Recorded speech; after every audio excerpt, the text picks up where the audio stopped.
Hello and welcome back to Something Z, and welcome to What If Deku got the Omnitrix Part 6. Last time on the What If, the League of Villains raid happened, with Izuku, Kirishima, Ida, Momo, and Todoroki going to the raid. And with their help, Bakugo and Shoji were able to get rescued, and shortly afterward, the provisional license exams happened, and the final alarm just rang through the arena, so now it's over. And now that's out of the way, let's jump into the video in 3, 2, 1.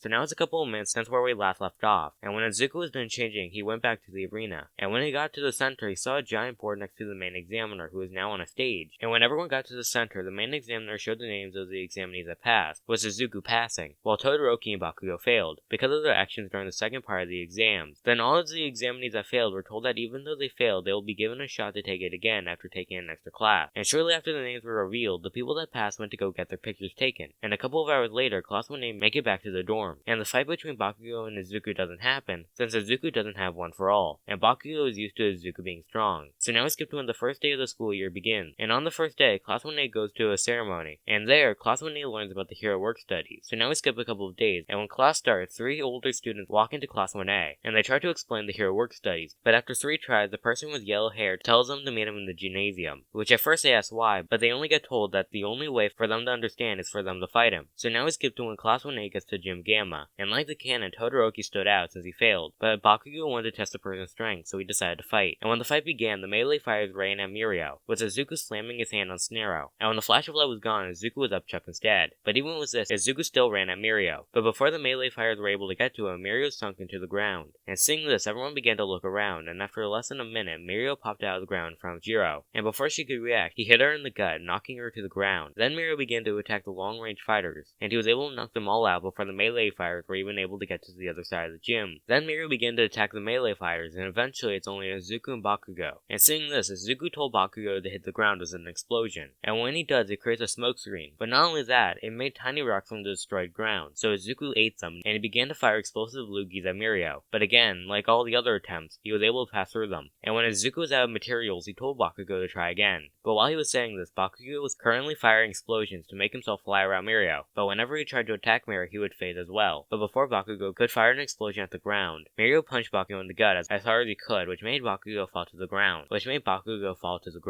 And seeing this, Izuku shot out his tongue. And seeing this, Mirio faded. And when Izuku got his tongue back into his mouth, he slammed his hand on the omnitrix again on a random alien. And when the flash of light was gone, Izuku was Armadillo. And when he was ready, Izuku put his hands to the ground and began to make the ground shake. And seeing this, Mirio sunk into the ground. And when Izuku saw this, he tried to find him. But before he could actually find him, Mirio appeared in front of Izuku and he hit Izuku in the gut, which for some reason flung Izuku a couple of feet and he fell to the ground. And since everyone in Class 1A was knocked down, the fight was over, with Mirio as the winner. Then after Class 1A got up, Mirio gave a speech about how his quirk was useless until he began to train like hell. So that's why he believes that the work studies are worth it. And shortly after the speech, Class 1A goes back to their classes, while the big 3 go back to the dorm. And while they were walking to the dorms, Nejire asked Mirio if anyone caught his eye during the fight, and he responds by saying that Izuku was interesting and he could be useful to Sir. So now we skip a couple of weeks, and while Izuku was eating lunch, he got called to the principal's office. And when he got there, he was told that he was given an offer by the pro hero Sir Night-Eye for a hero work study. And hearing this, Izuku accepts the offer. So now we skip to that weekend, and when Izuku and Mirio got there, they were told about the Shia Hazaikai. And the test against Night-Eye doesn't happen since Izuku was actually given an offer. And when Night-Eye was done explaining about the group, he sends Mirio and Izuku out to patrol. And while they were patrolling, Izuku learns about how Mirio flung him during the fight, since he apparently has another quirk that is similar to All Might's. So now we skip a couple of minutes of patrolling, and eventually the two began to walk across an alleyway. But before they could cross it, someone ran into Izuku and he got pushed to the ground. And when Izuku sees who knocked him over, he sees a small girl. He and Mirio then look into the alleyway that she came from, and when they do, they see someone else walking out of it. And when they look close enough, they see that it was Overhaul, the person Sir just told them about. And when Overhaul got closer, he told her that she was disturbing the heroes, and that she should hurry back to him. And while he was talking, Izuku wasn't paying attention to him that much. He was mainly focusing on the girl, and how she had bandages covering both of her arms, and how she was visibly shaking. And it was obvious by just a glance that she was scared, and that she didn't want to go back. So seeing this as a good opportunity to get their target, Izuku starts to reach for the omnitrix. And he was about to click the button, but before he could reach it, Mirio put his hand on Izuku's arm, and he used it to help him stand. And when Izuku was standing up, Mirio told Izuku that they should continue on with their patrol. But Izuku wouldn't move, he was too distracted on saving the girl. So eventually, Overhaul says that he will explain everything if they just follow him into the alleyway. Then he began began to walk, but before they could follow him, Eri runs after when she sees him start to move around his glove. And once the event being over, the two just continue on with their patrol. And when they get back to the agency, they tell Sir what happened during the patrol. And when they were done explaining, Night-Eye got mad at Izuku, since he could have ruined their whole operation if he actually went through with it. And he tells Izuku that he can't do whatever he wants since he's not strong like All Might. And shortly after Night-Eye is done lecturing Izuku went back to UA, so now we skip a couple of days, and when Izuku was ready, he began to leave for his work studies. And by coincidence, Tsu, Ochako, and Kirishima had to go in as well, so they began to walk to where they needed to go. And eventually the four make it to Sir Night-Eye's agency. And when they walked into the building, they see many pro-heroes, with some of them being Fatcom and his agency, and Ryuku and her agency, and some old guy and their teacher Aizawa. And when Sir believed that everyone was there, he told everyone to go into the meeting room. And when everyone was sitting, the meeting began. And the meeting was about what they discovered about the Shiozaikai, with some finding out that they're using Eri's blood to create anti-quirk bullets. And when the meeting was done, the students were told to wait in the next room over while the pro-heroes talked about classified information. But after a couple of minutes, Aizawa walked into the room and he went to the students, and he told them that he wants them off the mission, since a League of Villains are involved. But since he knows that they'll just go, even without consent, he decided to let them continue on. But after that, he said that he will be watching them to make sure that they don't do anything too reckless. So now we skip a couple of days, and those days were spent with Izuku practicing his aliens more. And after a couple of days, Sir Night-Eye was able to get the information he needed, so he called everyone at the meeting to meet him at his agency. And when they got there, they were told where Overhaul was keeping Eri. So now we skip to the next day, and it was around 8:30 a.m. And when the raid began, a police officer knocked on the front door, and they shouted that they have a warrant. But right after they said this, a giant villain burst through the wall, and he flung some police officers. So Ryuku and her agency went to fight the villain, while Sir Night-Eye's agency, Fatcom's agency, and some police officers ran deeper into the base. And when they got to the actual base, they got surrounded by more goons, which Bubble Girl and Centipede were able to distract, allowing the rest of the group to continue deeper into the base. But after a bit of running down a hallway, the group comes across a wall, and when Mario saw this, he ran up to the wall and faced through it, and just like he saw it was there to block their path. So hearing this, Kirishima and Izuku went to the wall, and when Izuku got to it, he turned into Armadillo, and with both of them, they were able to destroy the wall so there was a hole big enough for the entire group. And after that, Izuku turned back to normal, then the group continued on. But after a couple of minutes, the hallway started to twist and contort, and while this was happening, Mario decided to go off on his own, so he faced through the walls, and they began to run deeper into the base. And before the group could follow him, Mimic creates a hole under the heroes, and while they were falling, Izuku was about to hit the omnitrix for any of his flying aliens, but before he hit the omnitrix, he realized that he couldn't get everyone, and Mario by this point was gone, so it'd be a better plan to just continue falling with the group. And when they were done falling, they found themselves in a room with 3 villains, which Tamaki believed that he can handle on his own. And hearing this, Fatcom forces everyone else to leave the room, and even though they were hesitant, they listened to him, so they continued on. And after a couple of minutes, Mimic decides to attack Aizawa, so he fired a pillar at him. But before the pillar could hit, Kirishima and Fatcom pushed Aizawa away, and in exchange they got hit instead, and they got pushed into a different room, splitting them off from the rest of the group. And seeing that they couldn't do anything, the main group continues on, and after a couple of minutes, they come across Mimic twisting more hallways, and this time, Rocklock used his ultimate move to make the hallway stay in place. But when he did this, Mimic decided to split the group up, so he placed cement walls in the middle of the group. And when the walls were placed, Izuku was with Aizawa, and after a couple of minutes, Izuku slammed his hand on Armadillo again, and when the flash of light was gone, Izuku was Vampire instead. And when he was ready, he ran up the wall as fast as he could, and he began punching it, creating a small hole, and he kept doing this until the hole was big enough for the two to fit in. And when they walked into the new room, they see 2 Rocklocks, with the one on top of the other one, with the one on the top not injured, while the other one had a stab wound. But luckily, Aizawa was able to see through this, so he used his quirk on the Rocklock that was unharmed, which made him melt, revealing her true form, revealing it to be Toga. And when she was revealed, she fought the 2 of them, and the whole time, Izuku tried to fire a Corruptora at her, but she was able to avoid them all, and after a couple of minutes, she was able to escape. But right before she left, Toga was able to stab Aizawa in the shoulder, which wasn't as bad as it looked, since it was only deep enough to draw blood, and nothing else. And shortly after that, Izuku broke through the rest of the walls, allowing the group to come together. And after a couple of minutes, Mimic began to sink to the ground around the group again, and when he did this, to the group's surprise, Toga and Twice seemed to be purposely trying to rile up Mimic. And after a couple of minutes, Izuku was able to pinpoint where Mimic was, so he flew at the spot as fast as he could, and when he got to the spot, he hit it as hard as he could, making it so there was a tiny spot of Mimic revealed. And with just that, Aizawa was able to cancel out his quirk, which made Mimic come out of the ceiling and he began to fall. But before he hit the ground, Night-Eye hit him with a high-density seal, which made him pass out. And when he was passed out, Izuku grabbed him, allowing him to survive the fall. And shortly after Mimic made it back to the ground, they tied Mimic up. And when that was done, Izuku, Aizawa, and Night-Eye continued on, while the rest of the group watched over Mimic. And when he got to another wall, Izuku just flew at it as fast as he could, making a hole big enough for the 3. And when the 3 walked through, they see Mario fighting Overhaul, with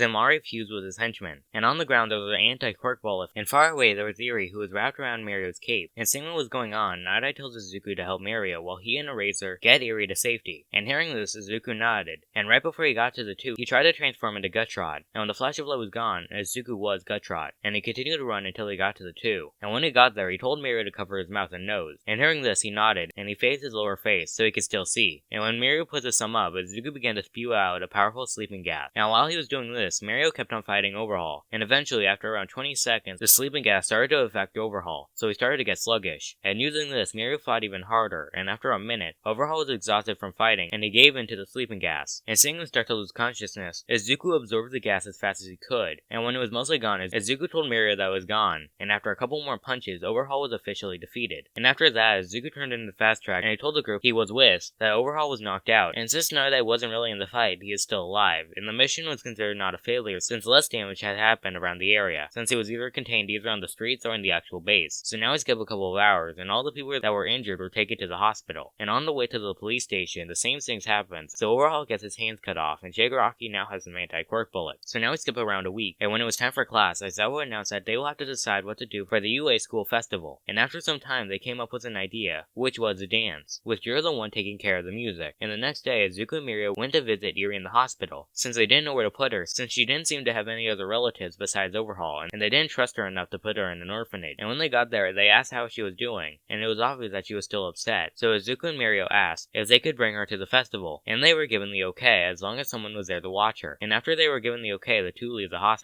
hospital. So now we skip to the actual festival, and what Izuku was doing was he would transform into Chromastone, and he would fly around the room firing beams like Ayama, and he would use some of the beams Ayama shot and redirect them, making the ceiling light up. And since Izuku was doing this, Sato had to carry Ayama around. But the day before the festival, Izuku noticed that the rope was all messed up from practice, so he told the class that he would go get a new one the next morning. So now we skip to the next morning, and Izuku just left the store with the rope, and when he was about to run back to the school, he bumps into an older gentleman and a young lady. He then apologizes, but before he could start to walk back to the school, he recognizes the faces of the two as La Brava and Gentle Criminal. They then take off their disguises they were wearing, and they began to flung themselves towards UA, with the help of Gentle's quirk. And seeing this, Izuku dropped the rope, and he slammed his hand on the omnitrix. And when the flash of light was gone, Izuku was Astrodactyl. So Izuku then flew at the two as fast as he could, and before the two could react, he shot out a beam from his mouth, which hit Gentle's back, making them both fall into a construction site. And when Izuku got to the site, Gentle was already back on his feet, and he was standing on a steel beam. And before Izuku could ask what he was doing, Gentle started to make the steel beam start to bounce around. And seeing this, Izuku shot out another beam. But this time, Gentle saw this, and he fired it back at Izuku, which hit him in the chest. Then Izuku sees the steel beam start to fall, and under the beam there was a civilian. So Izuku then quickly slammed the omnitrix on Lodestar. And when the flash of light was gone, Izuku was Lodestar. And using his magnetism, he was able to bring the beam back. And using this to their advantage, Gentle and La Brava fired themselves away towards the school again by making a crane elastic. And when Izuku set the beam down, he noticed that the crane was elastic, so he grabbed onto the crane and he flung himself the same way the two did. And while he was flying, he noticed that the barriers that Gentle makes don't just disappear immediately. And when Gentle and La Brava land, they are at the forest next to the school. And when they look behind them, they see Izuku falling towards them. And seeing them, Izuku slams his hand on the omnitrix again, and he gets engulfed into a green light. And when he was gone, Izuku was Humongousaur. And when he realized he was Humongousaur, he slammed onto the ground next to the two. But before he landed, Gentle made a barrier under him, which flung him into the air. But luckily, Izuku knew where the other barriers were. So before he got flung, he adjusted himself in the direction of a barrier. And after around 5 seconds, he hit another barrier, which made him rocket back to the ground. And when he hit the ground around the city began to shake. And while the criminals were trying to get their balance back, Izuku pushed them to the ground using his hands. But while they were on the ground, the Bravo uses their quirk on Gentle, giving him super strength. And with this new strength, he was able to get out of Izuku's hand. And the two began to fight. And while they were fighting, La Bravo grabbed her laptop, and she began to run to the school. But on her way, she almost gets seen by Hound Dog and Ectoplasm, who start to run towards the fight, since they just noticed that the ground was shaking, and they saw giant dirt clouds from Izuku slamming the ground. And when La Bravo saw the two run towards the fight, she runs back herself. And when she got back, Izuku was back to normal, and he had Gentle pinned to the ground, who seemed burnt and wet. And seeing this, La Bravo runs to the two, and she pleads for Izuku to get off of him. And after a couple of minutes, Ectoplasm and Hound Dog show up, and Gentle says that he gives up, and to protect La Brava, Gentle says that he brainwashed her to help him. So shortly after that, they were taken away to be investigated. And remembering he left a rope, Izuku ran back to the store, and he ran back to the school with a couple of seconds to spare. And with all of this time running, he had enough time to recharge the omnitrix. And when the show began, Izuku started to dance, but when it was time, he slammed his hand on Chromastone. And when the flash of light was gone, he picked up Ayama and they flew into the rafters above. And when they were set up, the two began to shoot out lasers, lighting up the ceiling. And by the end of the show, Iri smiled. And everything from here on out will be around the same, with Endeavor trying to become the #1 hero. So this is where I'm going to leave the what if. I hope you enjoyed it, and it's been a lot of fun making this. So I I hope to see you next time